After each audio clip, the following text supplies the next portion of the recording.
కష్టాలు చన్నీళ్ళ లాంటివి. 4 చెంబులు పోసుకుంటే 5వ చెంబు నుంచి సుఖంగానే ఉంటుంది, అనుమానమైందా?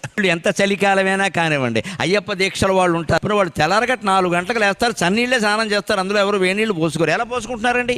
ముందు 4 చెంబులు అయ్యప్ప స్వామియే అంటారు, అయిపోయిందంతే, మొత్తం ఆ మిగిలినంతా బాగానే ఉంది. అంతే, మనం అలాగే ఉండాలి. కష్టాలంతే, ముందు 4 కష్టాలు భరించగలిగితే తర్వాత ఆ కష్టం కూడా సుఖంగానే ఉంటుంది. ఎప్పుడూ కష్టాలు ఎక్కువ వస్తున్నాయంటే యువతరం ఒకలా ఆలోచించాలి. బాగా వాతావరణం ఉక్కబోస్తోంది అంటే వర్షం కురుస్తుంది ఖచ్చితంగా. వేసిన సెగ్గడ్డ ఉక్కబోస్తుందంటే వర్షం వస్తుంది.